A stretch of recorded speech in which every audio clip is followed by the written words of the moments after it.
সকাল থেকে শুরু হয়েছে রান্নার প্রস্তুতি। আর এই সকাল টাইমটা এত ব্যস্ততার সময় যে কি বলবো তোমাদের। বিশেষ করে যখন বাড়িতে লোকজন আসে তখন মানে প্রচুর ব্যস্ততা। তখন তো আমি সকালের টাইমটা কারোর সাথে শেয়ার করতে পারি না। আর সন্ধ্যের টাইমটা যদিও বাড়িতে লোক নাও থাকে, তবেও কিন্তু এই সকাল টাইমটা আমার কাছে প্রচুর ব্যস্ততার। তবুও আজকে দেখো সকাল 10টা থেকে ক্যামেরা অন করে দিয়েছি আর তোমাদের সাথে নিয়ে শুরু করছি আজকের ব্লগ। কেমন আছো বন্ধুরা তোমরা? আশা করছি সবাই খুব ভালো আছো। এখন কিন্তু শীত প্রায় বিদায়ের দিক। আমরা অপেক্ষা করছি একেবারে পুরোপুরি শীত কবে বিদায় নেবে সেটার জন্য। তবুও শীত যেন আমাদের ছাড়তেই চাইছে না, মানে ছেড়েও ছাড়তে চাইছে না। এই বেশ কয়েকটা দিন ঠান্ডা কমে গিয়েছিল, তো ভাবলাম এবছরকার জন্য ঠান্ডা কিন্তু চলেই গেল। কিন্তু কোথায় কি, আবার দেখো নতুন করে বেশ কিন্তু ঠান্ডা লাগছে। আমি ভাবছি শীত চলে যাবে, একটু কাজগুলো গুটিয়ে নেব, কাজগুলো সেরে রাখবো। লেপ বালিশ যেগুলো বেরিয়েছে, এক্সট্রা জামা কাপড় প্রচুর, মানে শীতকালে দেখবে বাড়িতে প্রচুর পরিমাণে জামা কাপড় এটা ওটা সব কিছু কিন্তু বেশি পরিমাণে বের হয়। তো শীত শেষে সেগুলোকে সমস্তকে গুটিয়ে পাঠিয়ে তারপর কিন্তু গোছানোর পালা হয়। তো আমি ভাবলাম সেই কাজটা আমি এবার শুরু করে দেব। তো আস্তে আস্তে শুরু করেছি, তবুও এখনও কিন্তু পুরোপুরি শীত যেহেতু বিদায় হয়নি, তাই কিন্তু সমস্ত কাজ একসাথে জোর দিয়ে করতেও পারছি না। তো যাই হোক, এদিকে আজকে আমাদের দুপুরবেলা একটু বিয়েবাড়ির নিমন্ত্রণ আছে, রিসেপশন। তো দুপুরবেলাতেই আজকে রিসেপশনটা হবে। তো আমি, আমার হাজব্যান্ড আর ছেলে তিনজনে মিলে যাব খেতে। আর বাড়িতে শ্বশুর শাশুড়ি ননদ তাদের জন্য আজকে রান্না বান্না। তো দেখতেই পেলে সিদ্ধ রান্না করব, বেশি কিছু রান্না করব না। এই বলে আজকে একটু পেঁপে এনেছিল আমার মা। তো মায়ের বাড়ির পেঁপে দিয়ে আর আলু দিয়ে ডিম দিয়ে বানিয়েছে ডিমের ঝোল। দেখবে যে কোনো ঝোলে যদি একটু পেঁপে ফেলে দেওয়া হয় তাহলে কিন্তু ঝোলটার টেস্ট আলাদা রকম হয়ে যায়। আর যেহেতু এটা বাবার বাড়ির সবজি, তাই তো আরও একটু বিশেষ টেস্ট হয়ে যায়। আর তার সাথে করেছিলাম পনকার শাক। শাকটাও কিন্তু বাবার বাড়ির। আসলে মা যখনই আসে তখনই কিন্তু কিছু আনতে পারুক আর না পারুক আমার জন্য সবজিগুলো নিয়ে আসে, যেহেতু ঘরের সবজি। আর মা বাবা যখনই যায় দেখবে, মেয়ের বাড়ি হোক আর ছেলের বাড়ি হোক, মন চায় তাদের জন্য কিছু হলেও কিন্তু নিয়ে যায়, তাতে তাদের মনে সন্তুষ্টি হয়। আর আমার বাবা মা তো বিশেষ একটা বড় লোক না, গরিব মানুষ। তো যেটুকু পারে তাদের সামর্থ্য অনুযায়ী সেটুকুই আনে, আর আমি কিন্তু সেটাই গ্রহণ করি ভালোবেসে। কারণ জানি এতে তাদের মায়া মমতা ভালোবাসা অঢেল আমার জন্য রয়েছে। সেই কারণেই আমি কিন্তু একটা জিনিসও নষ্ট করতে ভালোবাসি না। মনে হয় প্রত্যেকটা জিনিস যেন আমি শেষ করে তবেই কিন্তু আমার মনে শান্তি আসে। সেটা এক ধরনের অদ্ভুত শান্তি, বুঝলে? তো আমি মেয়ে, তো মেয়ে আমার মনে বিশেষ একটা মায়া, জানো তো। মা বাবার একটা আলাদা পজিশন আছে আমার মনে। তো আমার বলে বলবো না, সকল মেয়ের বা সকল ছেলের একই পজিশন আছে তাদের মা বাবার জন্য, তাদের মনে। তো সেই জায়গাটা কিন্তু কেউ কোনোদিন নিতে পারে না।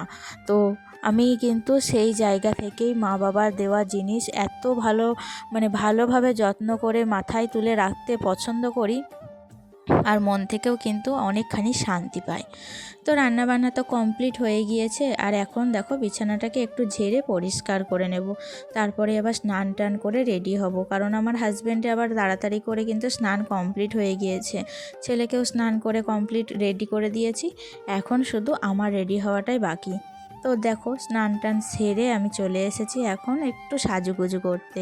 আসলে বিয়ে বাড়ি বলে কথা, ইচ্ছা করছিল না এত কিছু সাজগোজ করতে, কিন্তু কি বলবে, কম সাজলেও একটা কেমন লাগে, তাই না? সকলের মাঝখানে যদি নিজে একটু কম সেজে যায় তখন কিন্তু নিজেকে লজ্জা লাগে, আবার যদি সকলের মাঝখানে একটু বেশি সেজে যায় তখনও কিন্তু নিজেকে লজ্জা লাগে। তো সেই অনুপাতে মাঝারি একটু সাজগুজ করলাম, যেটুকু সাজগুজু না করলেই নয় সেটাই আর কি। তো কি শাড়ি পরবো ভেবে আমি কিন্তু এই ইয়েলো শাড়িটাই পরলাম। তো এটাও কিন্তু আমার বাবার বাড়ি থেকে দেওয়া। আমার বেশিরভাগ শাড়ি ভালো ভালো যত রিসেপশন পার্টিতে পরার মতো শাড়ি বেশিরভাগই আমার বাবার বাড়ি থেকে আমাকে দেয়। প্রত্যেক বছর পুজোতে আমাকে একটা হোক দুটো হোক যে শাড়িটাই দেয় দামি শাড়ি দেয়। তাছাড়াও আমার হাজব্যান্ডের কাছ থেকে শাড়ি নিই, কিন্তু অতটাও দামি শাড়ি জোর দিয়ে আমি বলতে পারি না, কারণ বিয়ের পর থেকেই আমি কিন্তু কিন্তু শ্বশুরবাড়িতে জোর দিয়ে দাবি করে যে এইটাই আমার পছন্দ, আমাকে এইটা দাও, আমি এরকম কিন্তু বলতে পারি না। এক প্রকার মুখ চোরা বলতে পারো। আমি অতটা কিন্তু মানে খুব মুখরা মেয়ে না। তো আমার কথাটা আমি কিন্তু মনের মধ্যেই চেপে রাখি, কাউকে অতটাও কিন্তু ডাইরেক্ট প্রকাশ করতে পারি না। এটা আমার এক ধরনের খামতিই বলতে পারো।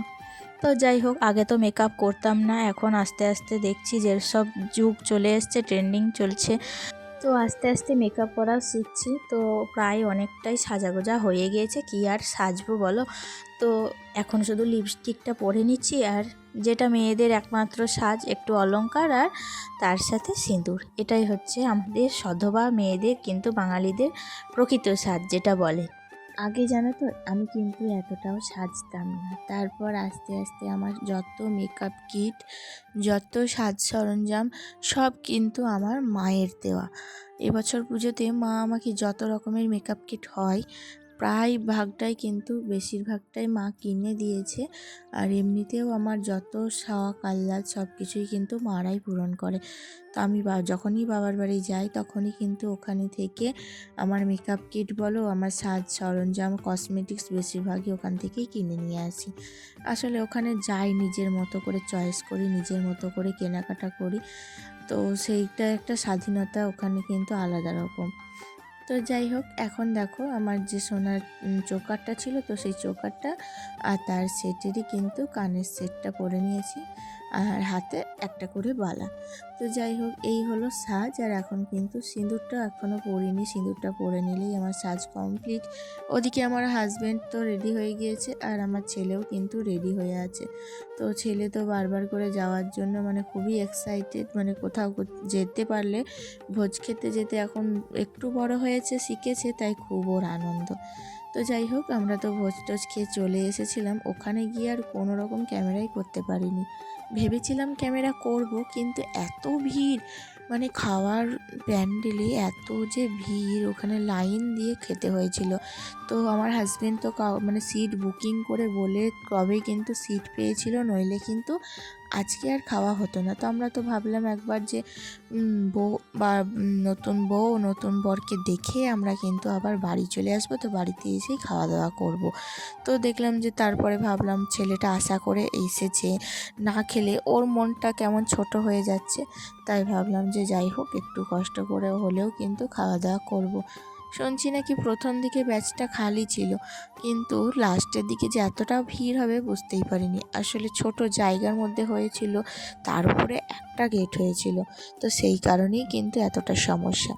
তো বাড়ি চলে এসে দেখো আমি কিন্তু এখানে সমস্ত মানে জামা কাপড় যেগুলো হয় সেগুলো ছেড়ে রেখেছি, ছেলেকেও ছাড়িয়ে দিয়েছি। তারপরে ছাদের জামা কাপড় যেগুলো মেলা ছিল সেগুলো কিন্তু এখন তুলতে এসেছি।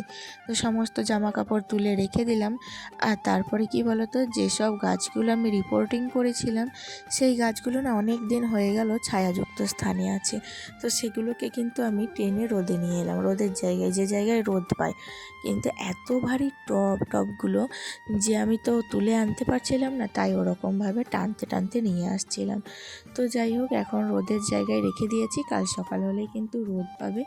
আর এদিকে মল্লিকা গাছটা এত বড় হয়ে গিয়েছে, তাই মল্লিকা গাছের কিছু ডগা কিন্তু আমি ছেটে দিলাম, যাতে সামনে গ্রীষ্মকালে প্রচুর ঝোপালো হয় গাছটা, আর প্রচুর ফুল দেয়। আর এমনিতেও দেখবে মল্লিকা গাছ কিন্তু প্রচুর ঝোপালো হয়, যত তুমি ডাল কেটে দেবে ততই গাছটা ঝোপালো হবে। বেশিরভাগ রাস্তার ধারে ধারে দেখবে মল্লিকা গাছ লাগানো থাকে, দেখতে কি সুন্দর লাগে। তো সমস্ত রিপোর্টিং করা গাছগুলোর মধ্যে আমার কিন্তু বেলি গাছ দুটো আর একটা জবা গাছ আমার পাতা বেরোতে শুরু করে দিয়েছে, আর এগুলোতে এখনও পাতা বেরোয়নি, আশা করছি খুব তাড়াতাড়ি রিকভারি করবে। আর সন্ধেবেলায় তারপরে চাটা করে ছেলেকে নিয়ে পড়তে বসিয়েছিলাম। বেশ তো কয়েকটা দিন হলো ছুটি কাটানো, এবার তোকে পড়াতে বসতে হবে, কাল থেকে টিউশনি, স্কুল সব কিছু আরম্ভ করব।